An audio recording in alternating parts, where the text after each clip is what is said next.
a call for accountability. I enjoy it. Johnny, first and foremost, let me take this opportunity because I've been seeing you for quite some time. You are doing very good job for the mother Ghana. Remain undaunted. This our society, right? And it will take me and you. That's why I always watch Johnny's Bite. The general watches Johnny's Bite every day. Thank you very much. And I is devoid of insults, but straight to the point, factual and fearless.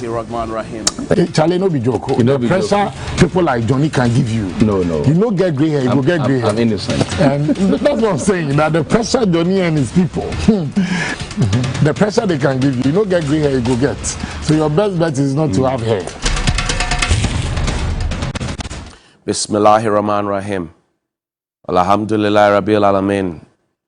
The Lord is my light and my salvation, whom shall I fear? And yea, though I walk through the valley of the shadow of death, I will fear no evil, for you art with me.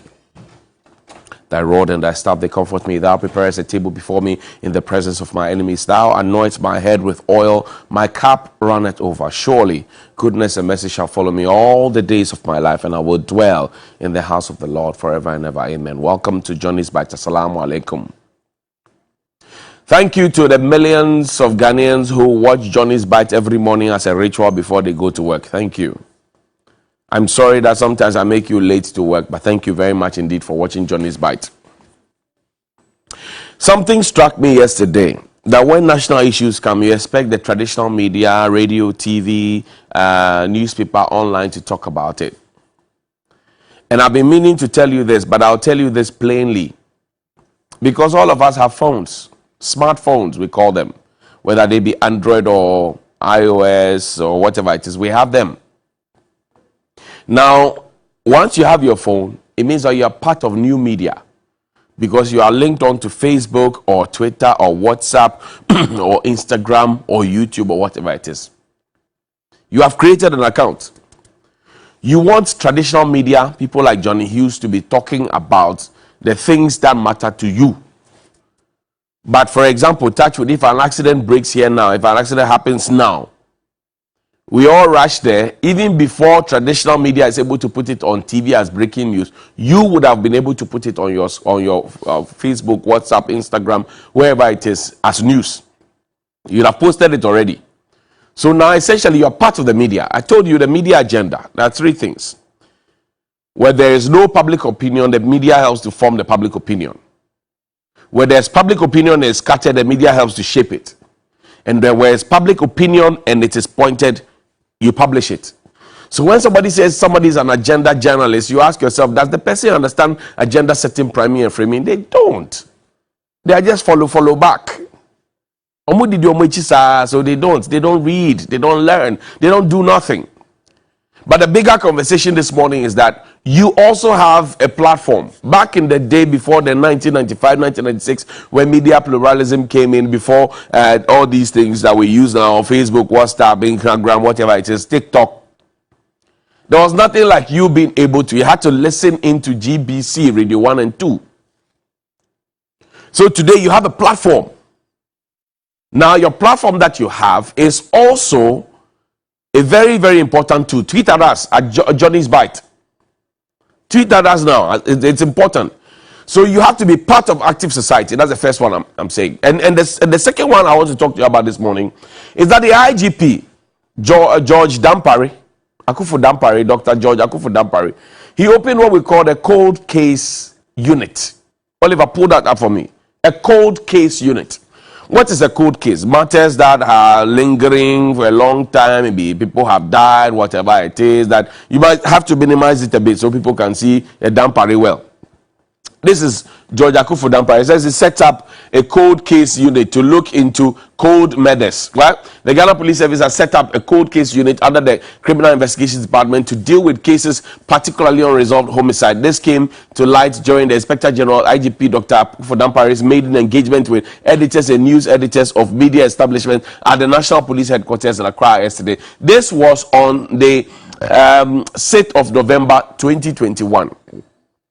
We are in March 2022. Have we made any success? Who killed Fenech Kotri? Who killed JB Dankwedu? who killed Nenachre Benta, who killed Roger Kubsin.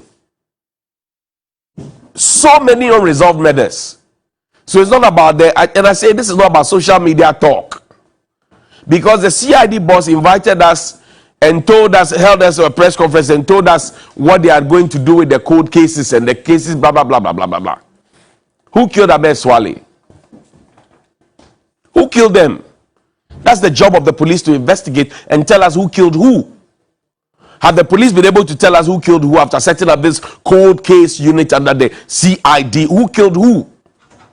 Once you don't solve the murders, it emboldens people to be able to do some more dangerous things. Now we are learning that your own police people are killing your own policemen. And I told you, IGP, last week that you were director of administration and in charge of training as for you, IGP Dampare, you. These are people who were recruited under your watch. You might not have been the IGP, it was Apietu, later upon Buenu, but it is you. You are in the chair now. I like the fact that you are trying to build a positive image for the police. That's fine. But I'm saying that so many are resolved in the 8 years since Fenokotri died. Openyi Adade, he was vociferous on TV. I remember him speaking his impeccable Ekrapim Chi. Somebody killed him. Who killed him? You set up a cold case unit, and then what? So I'm just saying good morning to you this morning.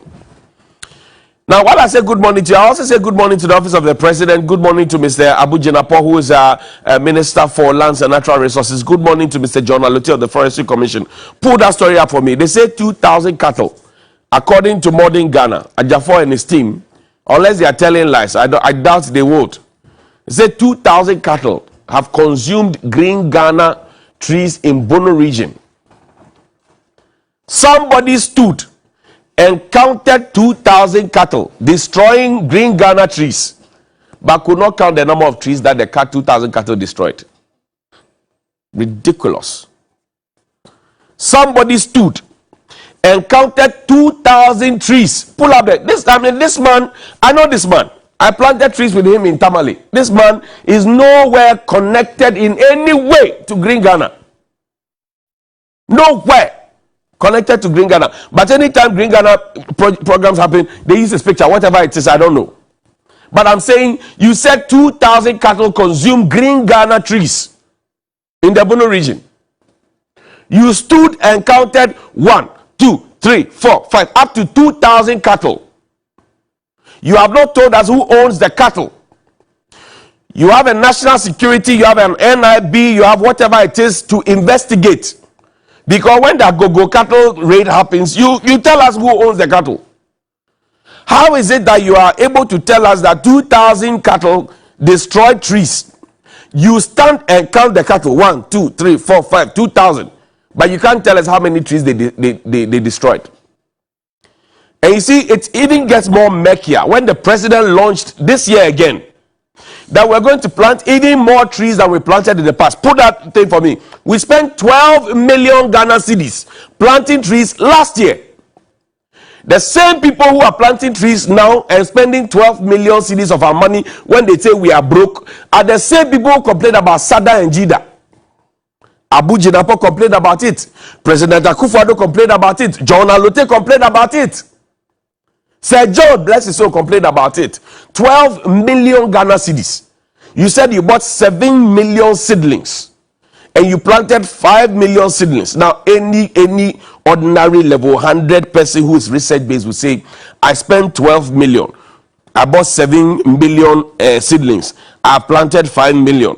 Now, this is the analysis. I planted here, even from TV3 to Circle. I planted 1, 2, 3, 4, 5, 6, 7, up to 30 trees. Out of the 30, 10 died, 5 survived. Have we done that analysis? When the president launched this year's own and told us that we're going to plant even more trees than we did last year, the president said a certain number of the trees are dead. Even the statistical service does agree census. And they're able to tell us how many plantain trees we have in this country, how many cocoa trees we have here. I dare say that the Forestry Commission has the capacity to be able to tell us how many we have. Because we have youth in afforestation. Forget about the fact that they have not been paid for a long time. But if you spell 12 million cedis of Ghanaians' money, because it's not a pocket money, you should be able to tell Ghanaians that the 12 million cedis we spent planted X number of trees, and we planted them at X locations, and these are the number of trees that have survived. You have not done that. You are counting 2,000 cattle. Bring that back. 2,000 cattle that have destroyed trees.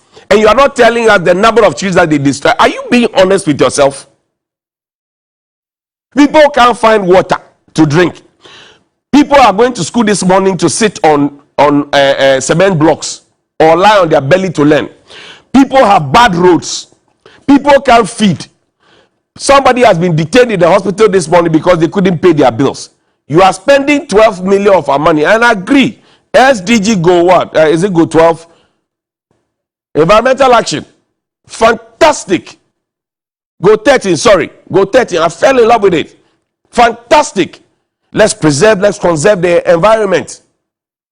But while we are at it, Monday, today, World Rivers Day. What is the state of our rivers? I told you earlier that, look, the President of the Republic set up what do you call it, an interministerial or a committee of ministers to look at how we're fighting galamsey. This is it. The President is the co-chair, UN co-chair on SDGs. Take urgent action to combat climate change and its impact. So when we said we're going to plant trees, I say, hallelujah. But you cannot plant trees and not be accountable. You can't spend Ghanaians' money to plant trees and not be accountable. This year you have launched, say you plant more trees, which means you are going to spend more money in a country that doesn't have money. That's good. I mean, I'm for anything that's green. But I'm saying that in the past, you spent 12 million, what do you call it? Abu Jinapor. You spent 12 million, Samuel Abu Jinapor, sorry. 12 million to plant trees. Have you accounted for those trees? Where are those trees? Where did you plant them? Did you indeed plant 12 million of those trees? If you did not plant 12 million, why? And why are you quoting those figures? You said you bought 7 million seedlings and you planted 5 million. Where are the trees? Now you are telling us, and there's a school of thought that says, oh, you are telling us now that 2,000 cattle destroyed some of the trees, so that when we ask the question, where are the trees, say, the cattle chewed them. If you can count 2,000 cattle, stand there and count them. 1, 2, 2,000 as a cross. Like people were crossing the border with fertilizer and say you couldn't stop them and count them. If people were counting, you are counting fertilizer, what do you call it, cattle like that. You should be able to tell us how many trees the cattle chewed. 1 cattle, 1 tree. You should be able to tell us. Did they destroy 2,000 trees? 3,000, 4,000, 1,000? You should be able to tell us. And you see, when I ask these questions, people try and put a certain slant on it, but you are the part of the problem. I told you from the beginning that when there was no media pluralism, and we all had to wait for our TV to come on around 3, 4, and then we'll see the multicolored lines, the chrome, before the TV comes on. We were more disciplined in this country. Now all of us have Android and iPhones. When something happens, we take a picture and send. We take videos and post. And that is where our problem is. So instead of talking about real national issues, you expect the mainline media to talk about that, but you are not adding your voice to it. I raised 3 issues this morning. This is the first one. The second one, I've said that the IGP opened a cold unit, a cold case unit, 2021 November. Since that time, yesterday was 8 years since Fene Kotri died. He used to manage Kwakasi, if you have forgotten. He was murdered. JB Dankwedu was a sitting parliamentarian. He was murdered. Openyina that day, he was a social commentator on television, speaking his mind and speaking truth to power. He was murdered. Nenachiri Benta recently, he was murdered. There's an what do you call it? Assemblies of God pastor Reverend Nyabemado. He was murdered. There's a GPHA woman was murdered. Roger Kumsing was murdered. So when the IGP said I've opened a unit, it's not enough to open a unit. It's enough to investigate, because all these things I'm talking about have gone beyond 5 years. But the meat in the matter this morning is to greet the President of the Republic as a co-chair of the UN SDG committee. Mr. President, UN Go 13. SDG Go 13. Climate action. You have planted trees and they led you again to the Accra International Conference Center to go and again launch it. You are launching tree planting projects in an air-conditioned room. Do you see the discrepancy? You have not told us how many trees we planted in the past, how many have survived. But you are happy to, before you start the planting for this year, tell us that 2,000 cattle have destroyed trees. And you are not able to tell us how many trees or how much it cost us. When you do some of these analysis, it makes people look at you in a certain way, because by all means, you are all intellectuals. President Kufuor, you are a constitutional lawyer. Abu Jinapor has a master's in law. He has an LLM. Jordan Lotte is an intellectual. All the people who work around them, intellectuals, consultants. So when you say you have planted trees, people can't find food to eat. You say you have spent the money to plant trees. You should be able to account to them and to tell us why it is important for us to plant trees the next time. Do a small documentary. You all do Facebook posts and tell people I was excited to have visited A, B, C, D, blah, blah, blah, blah, blah, blah, blah. You tell us. That's what you tell us. Abu Jinapor, you were deputy chief of staff. There was a 10-member committee on interministerial committee. Good morning. What you used to fan charcoal, you've seen it before. Right. When you fan it, then the charcoal bright red. This is a call for accountability. You fan government's charcoal to it's bright red. It's a call for accountability. I enjoy it. Johnny, first and foremost, let me take this opportunity because I've been seeing you for quite some time. You are doing very good job for the mother Ghana. Remain undaunted. This is our society. Correct. And it will take me and you to do it. That's why I always watch Johnny's Bite. The general watches Johnny's Bite. Every day. Thank you very much. And it's devoid of insults, but straight to the point. Factual and fearless. Charlie, no be joke. The pressure people like Johnny can give you. No. You no get grey hair, you go get grey hair. I'm innocent. And that's what I'm saying. That the pressure Johnny and his people, the pressure they can give you, you no get grey hair, you go get. So your best bet is not to have hair.